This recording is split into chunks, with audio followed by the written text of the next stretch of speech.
Excited ছিলাম কারণ এবার আমি উমেন সেকশনে জুরি ছিলাম। তো অনেক সময় হয় কি যখন শুধু দর্শক হিসাবে আসি হয়তো কখনো সিনেমা দেখা হয় কখনো হয় না, কিন্তু এবার উমেন সেকশনে প্রায় 27টা ছবি দেখেছি আমরা, যেখানে ডকুমেন্টারিজ ছিল, শর্ট ফিল্মস ছিল, ফিচার্স ছিল। তো খুবই এনজয় করেছি, অনেক ভালো ভালো ছবি দেখেছি। তো এই দায়িত্বটা পালন করতেও ভীষণ আনন্দ হয়েছে। আমি আসলে তুলনাটা করতে চাই না, কারণ ভৌগোলিক অবস্থান অনুযায়ী আমরা বিভিন্ন জায়গায় বাস করি, সেসব জায়গায় নানা রকম সীমাবদ্ধতা থাকে, তাই আমি কখনই আসলে তুলনার জায়গাটাতে যেতে চাই না। আমি তো আসলে একটা পার্টিকুলার বিষয়ের মধ্যে মনোযোগী ছিলাম, সেখানে তো আমি খুবই আনন্দ নিয়ে অনেক ভালো ভালো ছবি দেখেছি।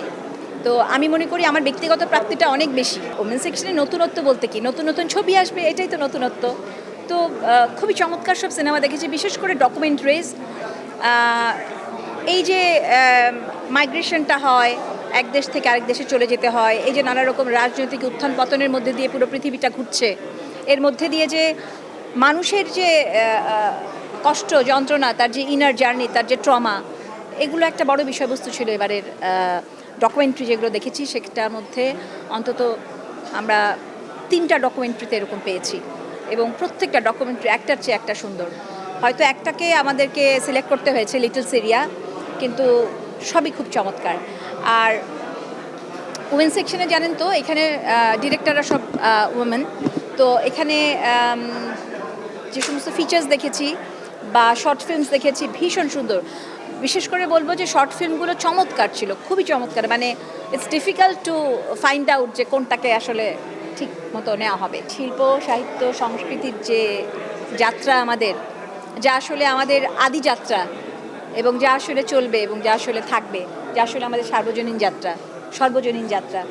তো এই যাত্রা তো আমাদের জীবনে থাকবে, এবং নানা রকম রাজনৈতিক উত্থান পতনও আমাদের জীবনের অংশ।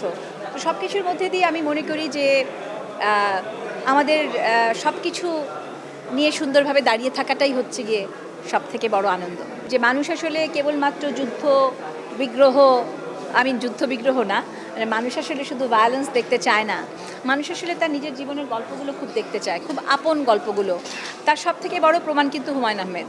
কত আপন করে আমাদের আপন গল্পগুলো উনি বলতে পেরেছিলেন, যার জন্য কিন্তু মানে উনি আসলে সত্যিকার অর্থেই এই জায়গাটা থেকে কালজয়ী থাকবেন সারা জীবন। উৎসব সেই যে জায়গাটাকে ভেঙে দিল, দেয়ালটাকে ভেঙে দিল, এটা ভীষণ বড় একটা প্রাপ্তি।